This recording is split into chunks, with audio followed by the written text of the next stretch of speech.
এই যে ঐকমত্য কমিশন যে আলোচনাগুলো করছে, হোসেন মোহাম্মদ এরশাদের পতনের আগে 3 জোটের রূপরেখা হয়েছিল, পাবলিক কমিটমেন্ট করেছিল, কিন্তু সেটা কেউ রাখে নাই। বলছে ও আগে রাখে নাই, আমি পিছিয়ে রাখবো কেন?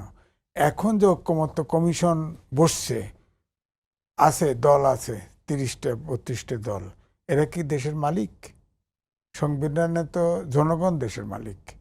ওনারা সব কিছু ডিসিশন নিয়েছে, তাহলে ইলেকশন করে লাভ কি? ওনারা সরকার ফর্ম করে দিলেই তো পারে।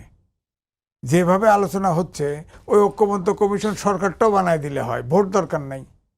ভোট দরকার কি? ওনারা তো সবই সমাধান করতেছে। এখন আমার কথা হচ্ছে, নির্বাচিত সরকারটা দরকার কেন? যদি সব ডিসিশন এখান থেকে চাপিয়ে দেওয়া হয়, ধরেন কথার কথায় নির্বাচন হবে, সংসদে এরা অনুমোদন করবে। এখন ধরেন কারো চাপায় দেওয়া হলো। আমি জানি যে যেমন বিএনপির হলো জাতীয়তাবাদে বিশ্বাসী, পঞ্চম সংসদে আওয়ামী লীগ বাদ করে দিছে, তাই না? এখন যদি বিএনপি সরকারে গেলে তো এটা অবশ্যই পুনর্জীবন করবে, অবশ্যই।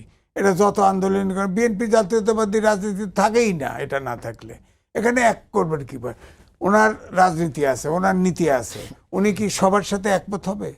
জামাতের সাথে বাম রাজনীতি একমত হবে? প্রত্যেকটা দলের আলাদা আদর্শ আছে, আলাদা নীতি আছে, 100 ভাগ একমত হবে না।